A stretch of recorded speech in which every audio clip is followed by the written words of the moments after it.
Hi guys, and welcome back to another FIFA 14 video. Woo! Uh, this time we're going on with career mode. Who, as you can see here, I've already picked my team. It is Bradford City, a team very close to my heart. I was born in Bradford actually.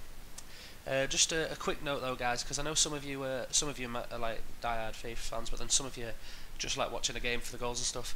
In the description below there will be links to where I show the different features, the new features in manager mode. But then also, if you want to skip to the games, so you just have to look at the results, you can do that. And then also, obviously, the final game with results. I do want to show one of the important games of the league games in this video, as the preseason takes so long. But it's definitely worth a watch. Definitely, I would definitely advise you have a look at it. The gameplay obviously is shown as well. First thing I did here was actually change the stadium name to Valley Parade. Now, some of you don't know. I know it's not called that now. It's called Winter Stadium or something like that now. But Valley Parade is the old name for the stadium. It's what it was called when I first ever went, and you know, it's what I still call it nowadays if I talk about it with anyone. So yeah, I always call it Valley Parade. I always change it if I play as FIFA on them, just because I know the commentator doesn't change it obviously, but when it's written down, it just seems a lot nicer for me, rather than some of the silly names that, like for example Newcastle Stadium now. It's just silly branding that is unnecessary. So as you can see, I'm obviously entering the manager specs, and obviously I'm gonna get myself stocky. You know, I'm not gonna lie to myself. I'm not a skinny guy. And but we'll get straight into it basically here. And as you can see, obviously this is the main menus for the manager mode, career mode. And I'm just gonna go straight into the inbox here and have a look at a couple of these. Obviously, you've got the everyday normal stuff. Welcome to the club. This is your cup objective, league objective, stuff like that. And then obviously you've got this new thing, which is obviously for me scouts. And informing me, obviously there's two different types of scouting. There's now region scouting and obviously player specific scouting. And a little brief explanation for you there. And then obviously I've got two scouts currently at the club, which is always helpful.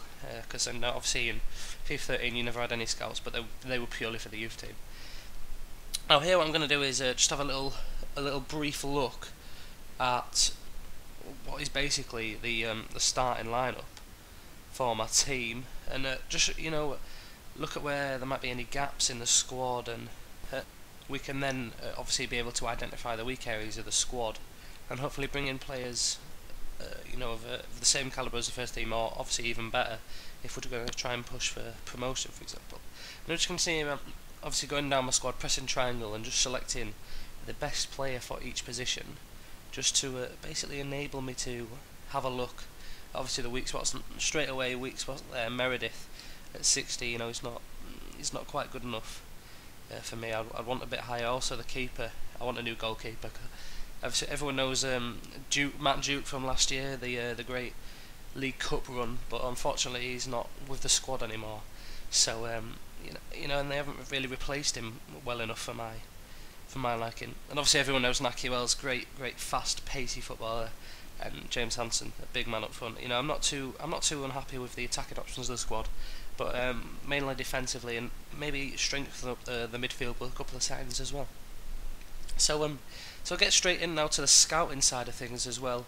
And here, as you can see, I had two scouts, and I'm just signed another one top right there, but he's going to take 2 days to get to the club. So I'm going to go ahead and basically just send my main scout, the primary one who sent me the first report. I'm going to send him region scouting, I think, in England. Just set up a scouting base there, and he's going to look at players. And obviously these are the instructions that I'm going to give him. Just whiz through a couple of. I'll show you these, just to whiz through a couple of options. I'm actually going to make 3, I think, maybe 4.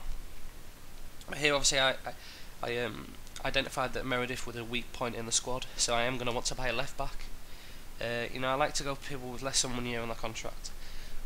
I'd probably upgrade that to 2 once I start getting properly into the game, but right now I want bargains for this team. They've got a cheap budget, both for transfers and wages, so it's not too good for us. And obviously now down the attribute side there, you can pick certain players like defensive minded there, promising, that I've selected, and your scout will only bring back players who fit all of the criteria. So I've got quite specific criteria for those 3, but I do think you don't need to spend big on the transfer market.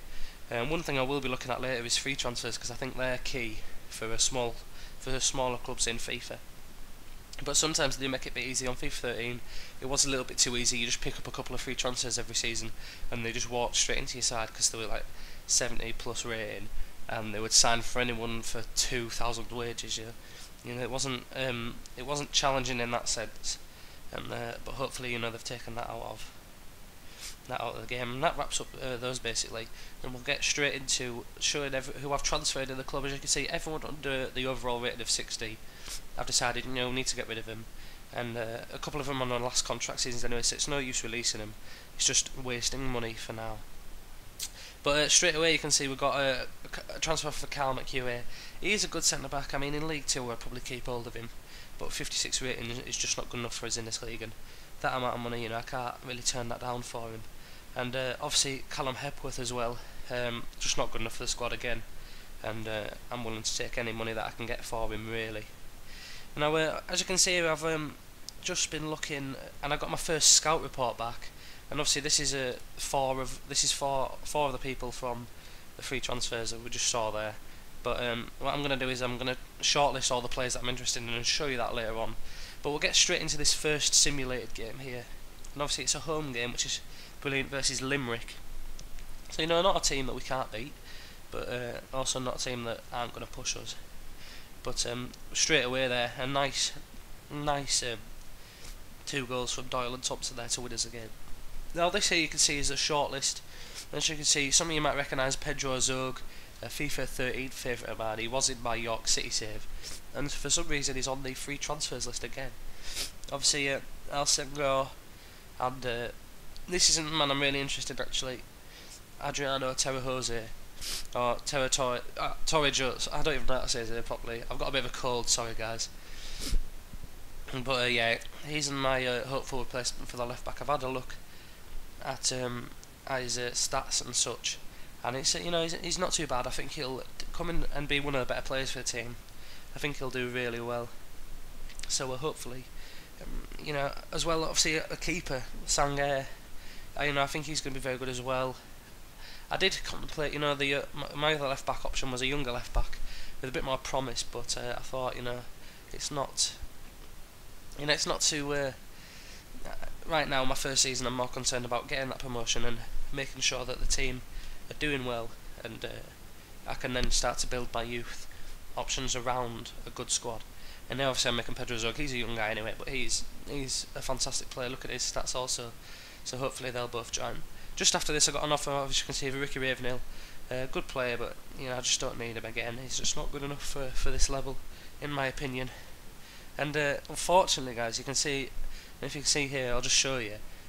All 3 of those people declined my offers, so I had to send them all new offers, which is obviously a bit annoying. Pedro Zog, they just wanted clarification. All 3 of them just wanted clarification on their squad status, and I think they're all going to be important first team players, or even crucial first team players for some of them. Sangair, for example, is going to be my first choice keeper all the way through the season, and obviously Torre Jones is going to be my left back for the season. So anyway, we're coming to the second simmed game of the episode, obviously the second of the friendlies, and you know, it's an away game, so I'm not expecting too much, especially to a team I don't even know, I've never really heard it, but a 2-0 loss there really isn't that bad. And after the game we did receive some good news anyway. Obviously Sangair, as you can see, is signing. Also next, Pedro Zog has also decided to accept the offer and join the club. But that was the only player for now who actually joined as we come into our 3rd simmed game and our final simmed game before the start of the season. So you know, this is big. It would be nice to get a win to, you know, kick the season off with, but you know, I could live without it. And it's, you know, it's a nice, well fought win. Both Wells and Hansen scoring there. You know, a great way to kick on the season basically, with them both in scoring form. But anyway, it's coming to our first game of the season here, and as you can see, I'm just sorting the new team out, putting my new signings in. As you can see there, they are all improving the squad. And Pedro Zog, you know, he's only just as good as my other midfielders, but he is on top form. But I obviously don't want him as the captain, so I'm going to change that to Davies at centre back, I think. And we'll crack on with the game against Crew Alexandria. It is away, guys, and I don't usually do away games, but I thought it's the first game of the season. and I haven't shown you any good games yet, any good gameplay yet. So obviously, I'll crack on with that. And this is what we've got here. Just showing the team lineups now. So obviously you can see how we're lining up for the first time, obviously, because I've not played any games before. Slightly different formation to my York City team. But anyway, as you see here, we get off to a great start. Hansen in the box with a great turn, manages to carve himself a chance, but unfortunately it's just stopped by the opposition keeper.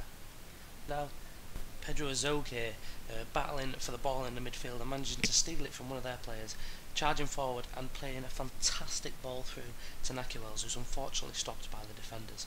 Now here we see a goal kick from Crewe Alexandria. One of the defenders, however, is caught short by Mark Yeats, who charges forward and strikes the ball fantastically into the back of the net. What a fantastic goal from him, and a great way for us to start this campaign with a fantastic goal. And here, as you can see obviously in the replay, it's just great finish into the bottom corner. Then, after a supreme passing move from the team, Mark Yeats was set through again, and all he needed to do was apply the finish to double the lead for Bradford City and double our lead in the game. Fantastic move, as you can see from the replay also from him.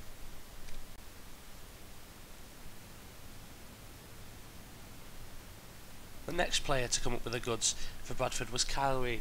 After these clever passing and running, short unfortunately blocked by Nakiwels, but Kyle Reid was there with a follow-up to finish off a fantastic game for Bradford City.